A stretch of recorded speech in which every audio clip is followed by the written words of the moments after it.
আমার খাজা বাবার নামের উপরে অবশ্যই করছি, কারণ আমার খাজা বাবা নাম আসলে ভারতবর্ষে টুপিওয়ালা বাবাদের জন্ম হইতো কিনা সন্দেহ। ও বন্ধুরা, আজকে প্রধানমন্ত্রী বলতেছিলেন, হয়তো সময়ের অভাবে সেই জায়গায় উনি পৌঁছতে পারেন না, জানা আছে। সূরা ইউনূস 62 নম্বর আয়াত, আলা ইন্না আউলিয়াল্লাহি লা খাউফুন আলাইহিম ওয়া লা হুম ইয়াহজানুন। আল্লাহ বলেন, আমার ওলিদের কোনো ভয় নাই, আমার ওলিদের কোনো চিন্তা নাই, ইহকালেও নাই পরকালেও নাই। ও বন্ধুরা, এক ওয়াক্ত নামাজ না পড়লে আল্লাহ তার বিরুদ্ধে যুদ্ধ ঘোষণা করবে, দলিল নাই। জীবনে কোরবানি না করলে, এই কথাগুলো ছেড়ে দেন না, যুক্তি। কোরবানি না করলে তার বিরুদ্ধে আল্লাহ যুদ্ধ ঘোষণা করবে, দলিল নাই। মুফতি সাহেবরা বসা রয়েছেন, সাউন্ড সিস্টেম ছাড়া বাংলাদেশে গুনাহগারের কণ্ঠ বাজে দেখবেন। হজ না করলে তার বিরুদ্ধে আল্লাহ যুদ্ধ ঘোষণা করে না। বুখারী শরীফ 6058 নং হাদিসের মধ্যে আল্লাহ বলে দেন, মান আদানি ওয়ালিয়ুন ফাকাদ আযানতুহু বিল হারব। দুনিয়ার জমিনে যেই মানুষগুলি আমার ওলিদের সঙ্গে বিরোধিতা করবে, আমার ওলিদের সঙ্গে দুশমনি করবে, আমি আল্লাহ তাদের বিরুদ্ধে যুদ্ধ ঘোষণা করে দিলাম। মান আদানি ওয়ালিয়ুন ফাকাদ আযানতুহু বিল হারব। যারা আমার ওলিদের সাথে বেয়াদবি করে, দুশমনি করে, আমি আল্লাহ তাদের বিরুদ্ধে যুদ্ধ ঘোষণা করলাম। কথাটা বুখারী শরীফ, হাদিস নম্বর হলো 6058। এটা ইসলামিক ফাউন্ডেশন কর্তৃক যেটা প্রকাশ, আর ইন্টারন্যাশনাল বুখারী শরীফের হাদিস নম্বর হলো 6502। একই হাদিস বলা হয়েছে। তাহলে ওলিদের বিপক্ষে গেলে আল্লাহ খুশি না বেজার? বুঝতে পারেন? আল্লাহ যুদ্ধ ঘোষণা করলে পৃথিবীতে এমন কোন ক্ষেপণাস্ত্র আসেনি তার প্রতিবাদ করার মতো, তার মোকাবেলা করার মতো এমন কোন পারমাণবিক অস্ত্র তৈরি হয়েছে কিনা? আমি গুনাহগার বলি, মাত্র একটা অস্ত্র আছে, সেই অস্ত্রটা হলো তুমি আল্লাহর কদমে নিজেকে সুপর্দ করে দাও। লা ইলাহা ইল্লাল্লাহু মুহাম্মাদুর রাসূলুল্লাহ। তুমি যদি নিজেকে অপরাধী মনে করে আল্লাহর কাছে আত্মসমর্পণ করো, আল্লাহ তোমার সন্তুষ্ট হয়ে যুদ্ধের দামামা বাজানো বন্ধ করে দিবে। আল্লাহু আকবার। ভাইরা বাবারা, ওই হাদিসের মধ্যে রয়েছে, বান্দা যখন ফরজ ইবাদতের দ্বারা আমার নৈকট্য লাভ করতে চায়, আমি আল্লাহ খুশি হয়ে যাই। এই জন্য খুশি হয়ে যায়, আমি হুকুম করেছিলাম, বান্দা যখন নফল ইবাদতের মাধ্যমে আমি আল্লাহর নৈকট্য লাভ করতে চাই, আমি আল্লাহ এত খুশি হয়ে যাই, আমার বান্দাকে প্রমোশন করাইয়া বন্ধু বানাইল। এখানে হাফেজ হইতে হবে, দলিল নেই। মৌলানা পাস করতে হবে, দলিল নেই। এমএসসি পাস করতে হবে, দলিল নেই। বিএসসি পাস করতে হবে, দলিল নাই। অমুক অমুক বংশের জন্মগ্রহণ করতে হবে, দলিল নাই। দলিল হলো একটা, নফল ইবাদতের মাধ্যমে যারা আল্লাহর নৈকট্য লাভ করতে চায়, আল্লাহর নিকটবর্তী হইতে চায়, ওই নফল ইবাদতকারীর উপরে আল্লাহ এত খুশি হয়ে যায় যে বান্দার থেকে উত্তরণ করিয়া উপরে উঠাইয়া বন্ধু বানায় আল্লাহ। ওই বন্ধু যখন হয়ে যায়, আল্লাহ বললেন, বান্দাকে যখন আমি বন্ধু বানিয়ে লই, আমি আল্লাহ তার হাত হয়ে যাই, যার দ্বারা সে ধরে। বলেন না সুবহানাল্লাহ? সহিহ হাদিস। আমি আল্লাহ তার পা হয়ে যাই, যার দ্বারা সে চলে। আমি আল্লাহ তার জবান হয়ে যাই, যার দ্বারা সে কথা বলে। আমি আল্লাহ তার কর্ণ হয়ে যাই, যার দ্বারা শ্রবণ করে। আমি আল্লাহ তার চক্ষু হয়ে যাই, যার দ্বারা দর্শন করে। হাত আল্লাহর হয়ে গেছে, পা আল্লাহর হয়ে গেছে, চোখ হয়ে গেছে, কর্ণ হয়ে গেছে, জবানও হয়ে গেছে। সূরা বাকারায় সিবগাতুল্লাহ, ওই আল্লাহর ওলিরা আল্লাহর রঙে রঙিন হয়ে গিয়েছে। বলেন না সুবহানাল্লাহ? দেখেন, যেখানে ওলি নামটা আছে, সাথে সাথে আল্লাহ আছে, ঠিক না? ওলি বলেন, আল্লাহ খুশি হবে, ওলি আল্লাহ। এই অলিদের বিরুদ্ধে যারা চলবে, অলিদের বিরুদ্ধে যারা বলবে, অলিদের বিরোধিতা যারা করবে, হোক যত বড় হোমরা চোরা, হোক যত বড় শক্তিশালী, হোক যত বড় জুব্বাওয়ালা, হোক যত বড় দাড়িওয়ালা, হোক যত বড় নামাজি, আমার মনে হয় দলিলের প্রমাণ পাওয়া যায় আল্লাহ তাদের বিপক্ষে আছে। আল্লাহ যদি বিপক্ষে থাকে, যার ম্যাডাম ভালো নাই, যতই বাইরে কামাই করেন বাড়ির মধ্যে যাওয়া মাত্র নগদ জাহান্নাম, ঠিক না? নিজের স্ত্রী যদি বিপক্ষে থাকে, দেখবেন যে তার সংসার জীবন না, তার পুরো জীবনটাই বরবাদ। তো এর থেকে উপরের কথা, অনেক পবিত্র কথা, আল্লাহ বিপক্ষে চলে গেলে তার কোনো কুল কেনার আছে? তাদের বিপক্ষে যায়, একটা ওয়াজ মাত্র অন্তরে নিয়ে যান, যারা অলিদের বিপক্ষে আল্লাহ তাদের বিপক্ষে। এটা মুফাজ্জলের কথা না, মুফতিবিল্লাহের কথা না, এটা বুখারী শরীফের কথা, আমার দয়াল নবীজির কথা, নবীর জবানে মানে আল্লাহর কথা। বলেন সুবহানাল্লাহ। অলিদের পক্ষে কারা কারা আছে? নারায়ে তাকবীর। ওলি আল্লাহ যেখানে, আল্লাহর ওলি যেখানে, আল্লাহ কবুল করুন, আমিন। কারণ টুডে এন্ড টুমরো কবরে আমাদের যেতেই হবে, ঠিক না? ভাইরা বাবারা, এই চোখ সেই চোখ হয়ে যায়, এই কর্ণ সেই কর্ণ হয়ে যায়, এই জবান সেই জবান হয়ে যায়। যে জন্যে আমার দাদু ভাই মাওলানা ফয়সাল আহমেদ বলতেছিল, আল্লাহর ওলিদের জবানের কথা মিস হয়ে যায় নাই, মিস হয় নাই। আমাদের কত কথা বলি, কাজ হয় না, কারণটা কি? এই জবান সেই জবানে পরিণত হয় নাই। খাজা বাবার তাকওয়া নষ্ট করার জন্য পৃথিবীরাজের যুবতী মেয়ে বলতেছে, আব্বা বাবা তুমি চিন্তিত কেন? কারণ মুসলমান এক ফকির এসে, দলে দলে লোক তার কাছে মুরিদ হয়ে মুসলমান হয়ে যাইতেছে।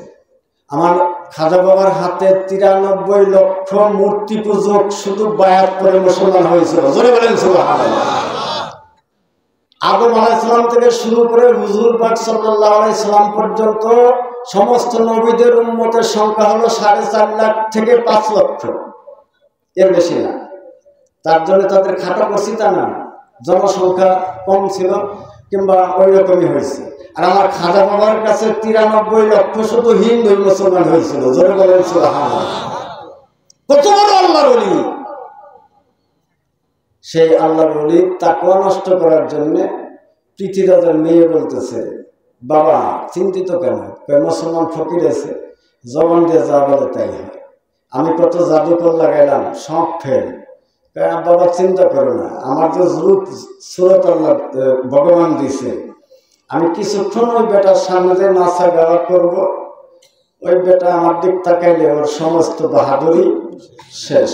একটা মহিলা পারে একটা পুরুষকে জাহান্নামে পৌঁছে দিতে, আবার একজন পরহেজগারিনী মহিলা পারে একটা পুরুষকে আল্লাহ বানাই দিতে। বাবা খুশি, মা তুই যদি পারিস তো আমার একেবারে আনন্দিত, আমি যা তাড়াতাড়ি যা। হ্যাঁ, ওই রকম উলঙ্গ, অর্ধেক উলঙ্গ পোশাক পরে নাচতেছে। আমার খাজা বাবা আগে টেলিফোনে পেয়ে গেছেন যে দুশ্মন একটা আসতেছে, উনি কোরআন তেলাওয়াত করতেছেন। মহিলা এসে নাচে গায়, খাজা বাবা তাকায় না। 15 পারা কোরআন পর্যন্ত পড়ে একবার মাত্র মহিলার দিকে তাকাইল, সঙ্গে সঙ্গে আল্লাহু আকবার বলিয়া ওই মেয়েটি চিৎকার করে বলছে, আল্লাহর ওলি গো,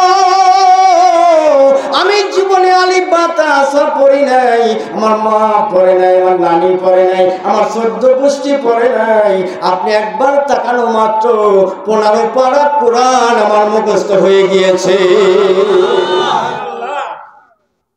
আপনি দয়া করে আর একবার তাকান, আমি 30 পারার হাফেজ হতে চাই। খাজা বাবার কদমে লোটাই পরে কালেমা পড়ে মুসলমান হয়ে যায়। খাজা বাবার এক মুরিদের সঙ্গে বিয়ে হয়। পুনরায় আর একবার তাকাইয়া ওই মেয়েটার মনের বাসনা পূরণের জন্য আমার খাজা বাবা 30 পারার হাফেজ বানিয়ে দেয়। আমরা মাদ্রাসায় গেলে কমপক্ষে 2 বছর, 2.5 বছর, 3 বছর হ্যাঁ কোরআন মুখস্থ করতে হয়। তারপরে যদি পড়ার তালে না থাকে ভুলে যায়, মনে থাকে না। কত হাবিজ সব ভুলে গেছে, মনেই নেই। কারণ মুখস্থ জিনিস কতক্ষণ রাখা যায়, কত কিছু জীবনে ভুলে গেলাম, মনে নেই, ভুলে গেছি। এটা কেমন পড়াশোনা চিন্তা করেছেন? একটু ভেবে দেখেন তো। এমনি তাকাইছেন, ব্লুটুথের মতো, এই যে মোবাইলে এক মোবাইল থেকে আর এক মোবাইলে ট্রান্সফার হয়ে যায়, দিয়ে দেয়, ওয়াজ দেয়, গান দেয়, কত কিছু দেয়। আমি সেদিন বসে বসে চিন্তা করতেছিলাম, একটা মোবাইল থেকে আর একটা মোবাইলে ট্রান্সফার করে দেয়, আমাদের বয়ান দিয়ে দেয়, কত কিছু দেয়। আর আল্লাহর ওলি তাকাইলেন আর কোরআন চলে গেল তার মধ্যে। জীবনে তার 14 গোষ্ঠী মাদ্রাসায় পড়ে নাই, তারা ইসলামের ভিতরে না, তারা এই ধর্মের না। তো একবার তাকানো মাত্র 15 পারা কোরআন মতান্তরে 30 পারা কোরআন মুখস্থ হয়। আমাদের তো চোখ আছে, আমরাও তাকাই, কেন হয় না? ব্যবধান আসেনি? কথা বলেন। তাহলে আল্লাহর ওলিদেরকে আমরা সাধারণ মনে করি, এটা সবচেয়ে বড় একটা বুদ্ধিমানের কাজ, অবুদ্ধিমানের। সেখানে নবীকে বানাইছে মেয়ে ভাই, নাউজুবিল্লাহ। আজকে বাড়ির পর গালাগালি করবো না, আমি অন্য অন্য স্টাজে গালাগালি করি, মুখ ব্যথা করলাম এইগুলোকে গালি পাড়তে পারতে। আর ব্যক্তির দেওয়া নবীকে বানাইছে মেয়ে ভাইকে, আমাদের মতো মানুষ জোরে কান্না হবে। আরে ব্যক্তির দল, একজন ওলির সমকক্ষই তো আমার গলিতে যত মানুষ দেখা যায় কেউ নাই। আর সেখানে নবীকে টেনে এনে তোরা সাধারণ প্ল্যাটফর্মে দাঁড় করাস, নিশ্চয়ই তোরা ইহুদিদের দালাল, ঠিক কিনা? তুমি নামাজ পড়ো, রোজা করো, হজ করো, যাকাত করো, কলেমা পড়ো, সমস্যা নাই, কিন্তু নবীকে নিয়ে এত বাটপাড়ি করছো কেন?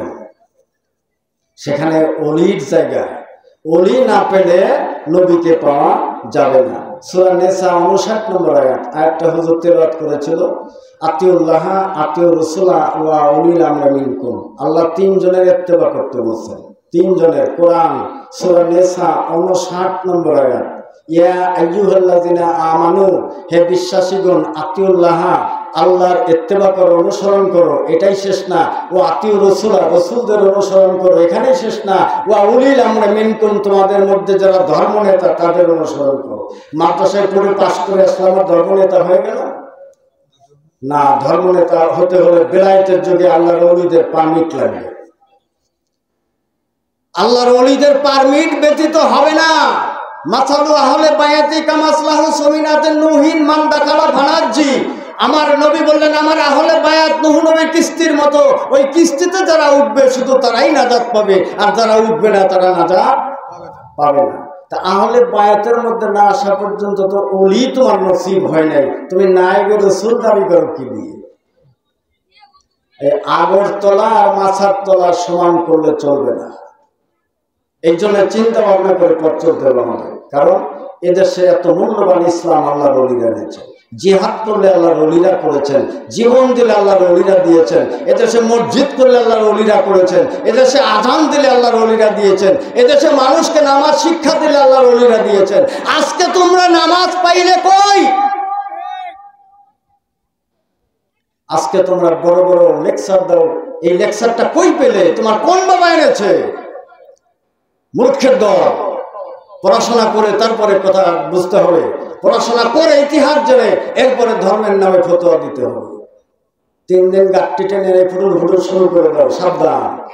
মিলাদ নাই, কিয়াম নাই, মজলিস নাই, জোরে জিকির করা যাবে না, নামাজ শেষে মোনাজাত করা যাবে না, তাবারক খাওয়া যাবে না। ও শুধু পোস্টার দিয়ে গ্রামে পাঠাইতে ভিক্ষা করাটা যাবে। বাঁশ উঠাও, ধান উঠাও, চাল উঠাও, পাট উঠাও, চামড়া উঠাও। ওরে বাবা, কোরবানি আসলে পরে ছোট ছোট বাচ্চাদেরকে ঈদের একটু চিহ্ন খাওয়ার সুযোগ দেয় না, কষাই পট্টি পাঠাই দেয়। চামড়া টানতে টানতে শরীরে রক্ত ঝরে। চামড়ার দাম কম, ওদের একটু আসান হয়েছে। এইগুলো পাইলে কই? ইসলামের সবচেয়ে নিকৃষ্ট কাজ যেটা, সেটা হলো ভিক্ষা করা, ঠিক না? ইসলামের সবচেয়ে ঘৃণিত কাজ, সবচেয়ে অপমানজনিত কাজ, আমার দয়াল নবীজি সবচেয়ে অপছন্দ করেছেন যেটা, সেটা হলো ভিক্ষা করা। আর আজকে ভিক্ষাই পুঁজি করে নিয়েছে।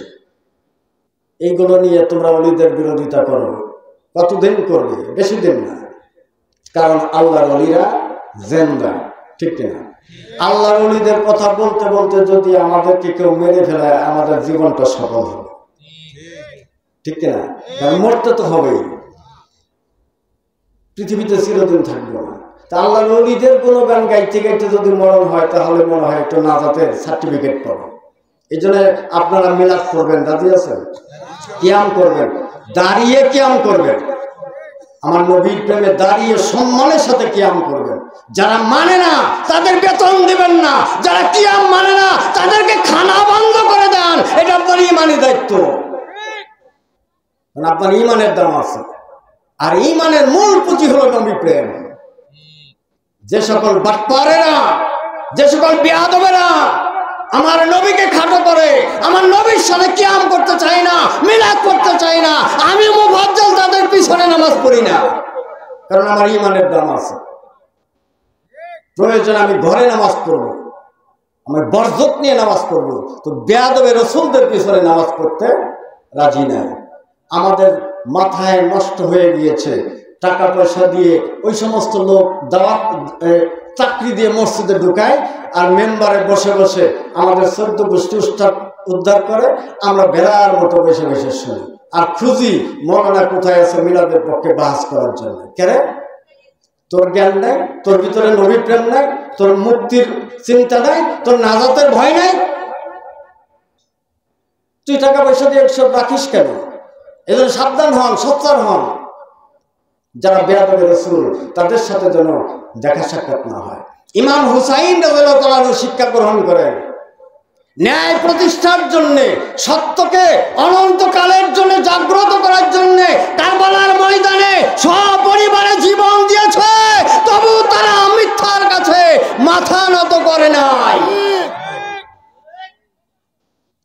আমরা হুসাইনি সৈনিক বলে স্লোগান দেই, ভিতরে সেই আকীদা, ভিতরে সেই তাকওয়া, ভিতরে সেই জোশ আছে কিনা ওইলের অন্বেষে এটা নিজের চিন্তাটা নিজে করে দেখবেন যে হুসাইনি মুসলমান যদি হতে পারেন মাশাআল্লাহর ভয় নেই, কারণ হুসাইনি মুসলমান একজনও জাহান্নামে যাবে না। ওরা ছিল 23,000 আর হুসাইন রাদিয়াল্লাহু তাআলা আনহুর সংখ্যা ছিল মাত্র 72 জন। পরে 30 জন এসে যোগ হয়ে 102 জন হয়। 102 জন গলা কাটিয়ে দিলেন, তবু মিথ্যার কাছে, বেয়াদবে রাসূলদের কাছে মাথা নত করেন নাই, আপোষ করেন নাই। আমার খাজা গরিবে নওয়াজ বললেন, ইসলাম জিন্দা হতা হো কারবালা ময়দান কি বাত। কারবালা ময়দানে একটা জীবন্ত ইসলাম গঠন হয়েছে। হুসাইনের পক্ষে যারা, তারা জীবন্ত ইসলামের মুসলমান, আর ইয়াজিদের পক্ষে তারা বাতিলপন্থী মুসলমান, মুনাফিক মার্কা মুসলমান। বড় বড় তাফসীরকারকরা বর্ণনা করেছেন, বিশেষ করে আল্লামা জালালউদ্দিন সিউতি রাহমাতুল্লাহ আলাইহি ফতোয়ায় লিখেছেন, এজিদি সমর্থকদের যদি মুসলমান বলতে হয় প্রথমে মুনাফিকটা যোগ দিতে হবে, না হলে আল্লাহ বেজার হয়ে যাবে। তাদের মুসলমান বলা যাবে, প্রথম মুনাফিক বলে নিতে হবে, মুনাফিক মুসলমান। আর হুসাইন রাদিয়াল্লাহু তাআলা আনহুকে যারা সমর্থন করলো তাদের সামনে বলতে হবে ইমানদার মুসলমান। আলু কিনতে গেলে যদি বলেন যে ৫০টা দিস না ১২টা দিস, লাউ কিনতে গেলে আঙুল দিয়ে টিভি পারলে জালি না বাতি হয়ে গেলে, বিয়ে করতে গেলে খুঁজেন যে ভালো মেয়ে আছে কিনা, তাহলে আপনি যে জীবন পরিচালনা করে আখিরাতে নাজাত পাবেন, খুঁজবেন না কোনটা ভালো দল? সূরা ফাতিহার ৬ নম্বর আয়াতে সেটা প্রমাণ দিয়ে গেছে, ইহদিনাস সিরাতাল মুস্তাকিম সিরাতাল লাযিনা আনআমতা আলাইহিম। সেই পথে সঠিক পথ, যে পথ দিয়ে আল্লাহর রহমত প্রাপ্ত, নিয়ামত প্রাপ্ত ব্যক্তিরা চলেছে। সূরা হুদের ৭৩ নম্বর আয়াতে ওই দল কোন দল আল্লাহ প্রমাণ দিয়ে গেলেন, রাহমাতুল্লাহি ওয়া বারাকাতুহু আলাইকুম আহলিল বায়াত। আল্লাহ বলেন আমার রহমত, আমার বরকত একমাত্র আহলে বায়াতের উপরে রয়েছে। ওরা সুযোগ পেলে এইগুলা আয়াতগুলো কোরআন থেকে মুছে দিত, সুযোগটা নাই, পাবে না। বাংলাদেশের তথাকথিত এক বক্তা বলেছিল যে আমার মন চায়, পাটা উঁচু করে বলেছিল, এই দেশের মাথাগুলো লাথি দিয়ে ভেঙে দিই, বলে না। ওই দিন বাড়ি যাওয়ার পথে পায়ে আঘাত লেগে ঘা হয়, গায়ে পছন্দ ধরে, তারপরে পা কেটে ফেলে, ওই অবস্থায় ক্যান্সার হয়ে সে মারা যায়। শুকরিয়া দেয় আলহামদুলিল্লাহ। কারণ ওলিদের বিরোধিতা যে করে আল্লাহ তার বিরুদ্ধে যুদ্ধ ঘোষণা করে, ঠিক আছে? তো এই জন্যে সাবধান। আমি ছোট্ট মানুষ, কিন্তু আমার তরিকা কিন্তু শক্ত। আমার খাজা বাবার তরিকা, আমার সিলসিলা আছে, আমার সেজরানামা আছে, আমার RSS এ খতিয়ান আছে। আমি লেখাপড়া করছি এই গৌরব করছি না, আমার তরিকার গৌরব করছি এই কারণে আমার খাজা বাবা না আসলে এদেশে কোনো মুসল্লি কেন কোনো মুসলমান সৃষ্টি হতো না। যে যে তরিকা করেন না কেন খাজা বাবাকে মানতে হবে। আমরা সকল তরিকার উপরে শ্রদ্ধা রাখি, সম্মান রাখি, কিন্তু বাস্তবটা মানতে হবে, ঠিক কিনা? এই জন্য আমার খাজা বাবার আদর্শের ভিতরে আমরা একটু চলার চেষ্টা করছি। প্রিয় হাজিরিন, তাহলে যেখানে বলতেছিলাম শেষ করে দেয়, এই হাত আল্লাহর হাত হয়ে যায়, পা আল্লাহর পা হয়ে যায়, জবান আল্লাহর জবান হয়ে যায়, সব কিছু আল্লাহর হয়ে যায়। খাজা বাবা নামাজ পড়বে, আজান দিছে, প্রথম ঢুকে রাজস্থান আজমির শরীফ নাম হয়েছে এখন। তো পৃথ্বীরাজের সৈনিকরা বলতেছে, লোকরা, এই ফকির রাখেন তো হটো কেন? এখানে উট গরু মহিষ বিশ্রাম করে, এই জায়গায় তোমরা ওই আল্লাহ বলতে পারবে না, সরো। খাজা বাবা ছোট্ট করে জবান দিয়ে বলেন, ঠিক আছে। 40 জন লোক নিয়ে আসলেন, মাত্র 40 জন, কোনো লাঠি ছোটা বন্দুক সন্দুক কিচ্ছু ছিল না সাথে। খাজা বাবা শুধু জবান দিয়ে বলেন, ঠিক আছে চলো, ওরা বিশ্রাম করুক। তারা আবার পাহাড়ের পাদদেশে এসে নামাজ পড়লেন। সকালবেলা দেখে যেটা শুয়ে আছে শুয়ে গেছে, আর উঠে না। যেটা দাঁড়িয়ে আছে দাঁড়িয়ে রয়েছে, আর নড়াচড়া করে না।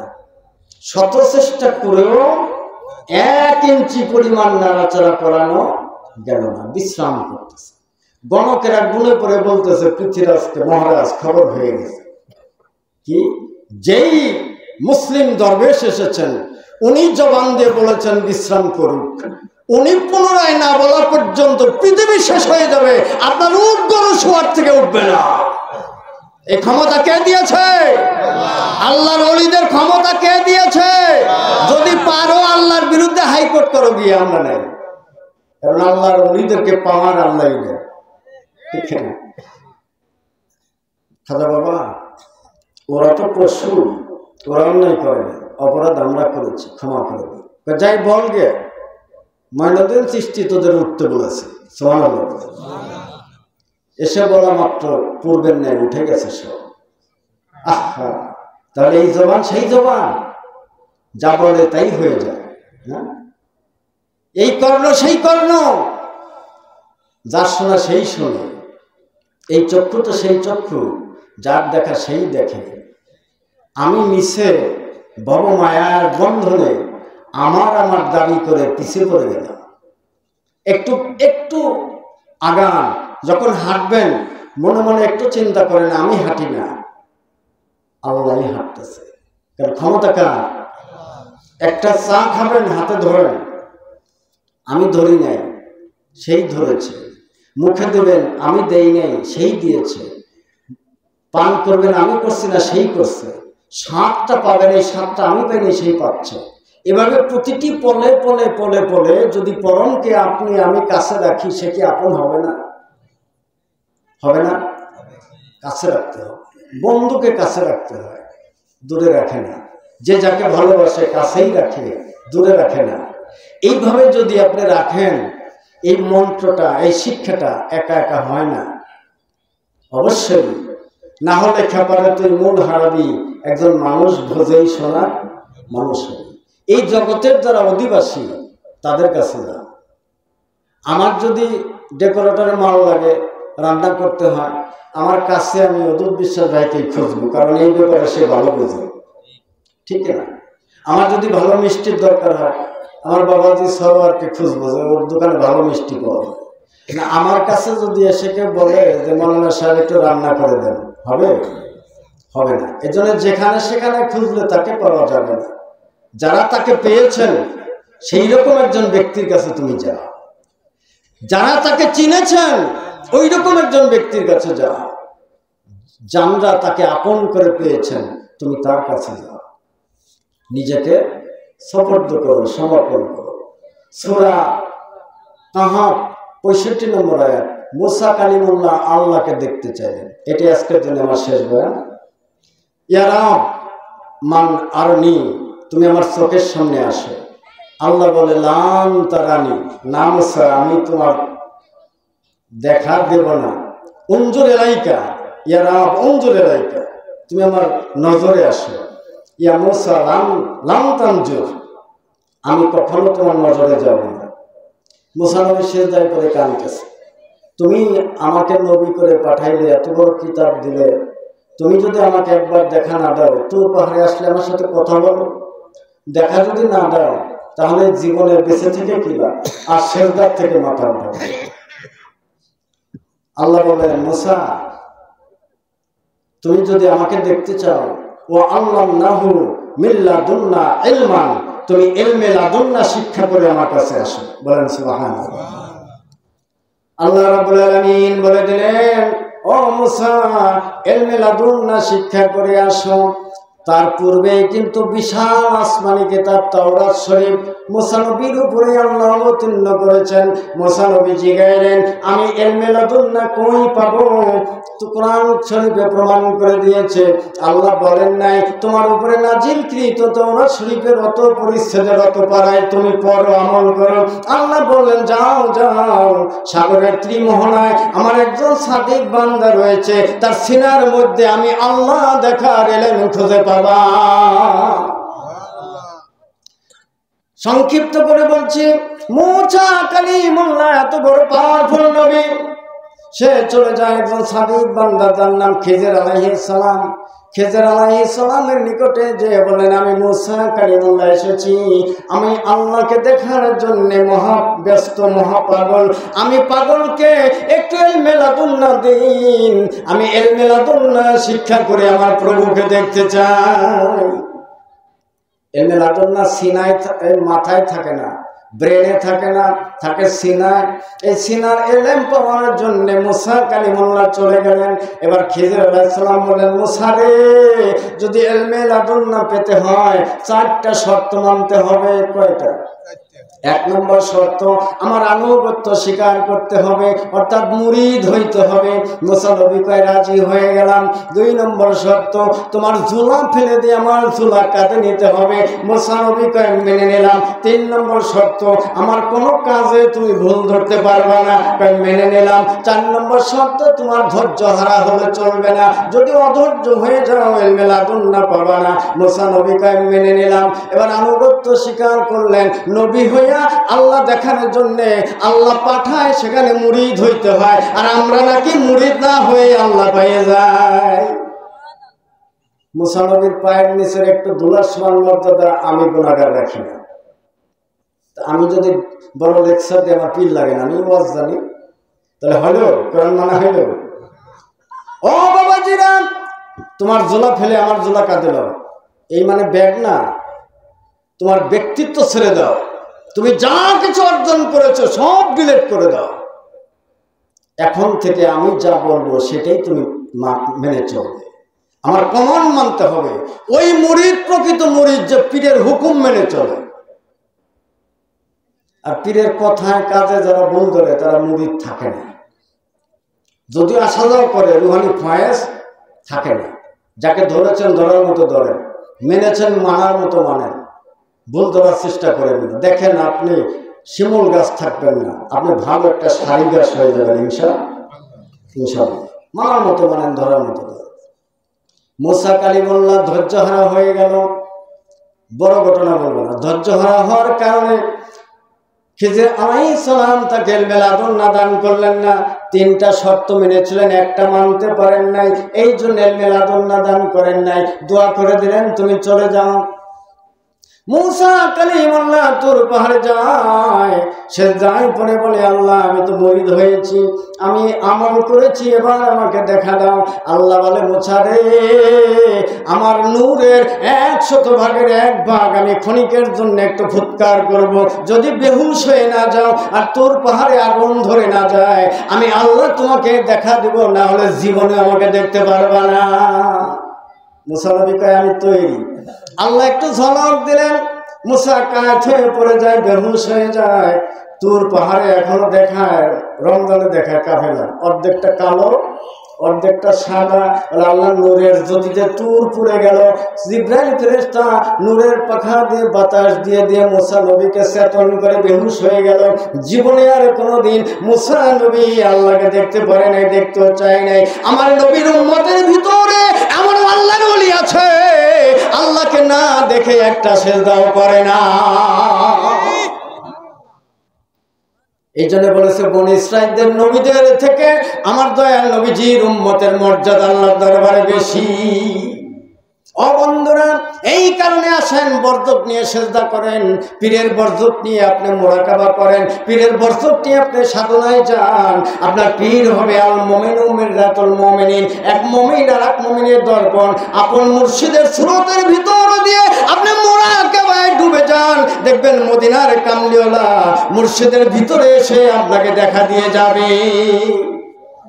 আর যখন নূরে মোহাম্মদী পেয়ে যাবেন, নূরে মোহাম্মদী চশমা চোখে লাগাবেন, তাহলে একবার দেখবেন নূরে তাজাল্লি আল্লাহ রাব্বুল আলামিন আপনার সামনে খাড়া।